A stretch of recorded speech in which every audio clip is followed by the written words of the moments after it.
Alright, my name's Kevin Frechette. I live in Old Saybrook, Connecticut, and this is my Wintura 750 from Windy Nation. Started off getting hooked on this on the internet with all the do-it-yourself plans. First couple were with home-cut PVC blades, treadmill motors, etc. When I realized the potential and how much this really worked, and started getting into it more and more and researching, I found Windy Nation.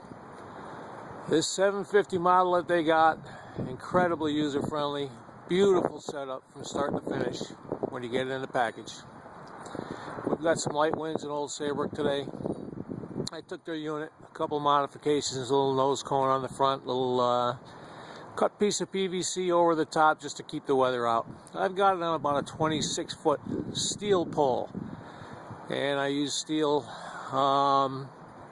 Just wanted something really heavy duty so I had no concerns being up in the heavy winds. This unit's got the tail furling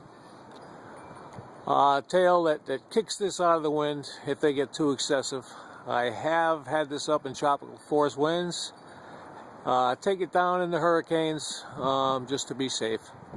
I've got a weather station mounted to the pole, flying Old Glory. Now what I did is, for my base, I took a couple of pieces of channel iron and I went down about 5 feet into the ground with these. Rebar reinforced concrete footing. Also put an eyelet weaved right into the rebar and into the concrete. And with this eyelet,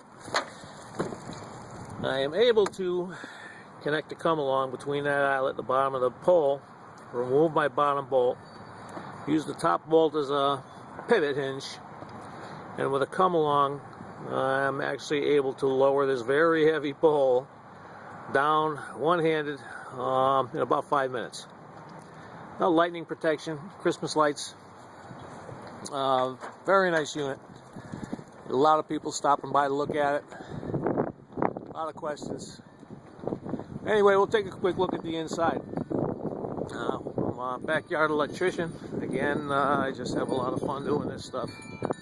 But kudos to Windy Nation because they made this all very simple.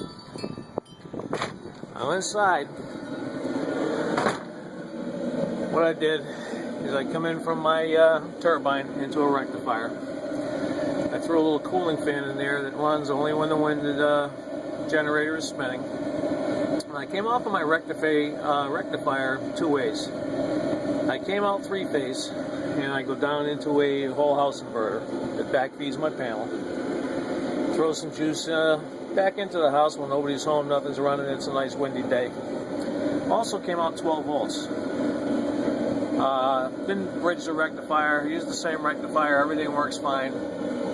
I just grabbed a bunch of parts and pieces, probably overkill for this, but it works fantastic.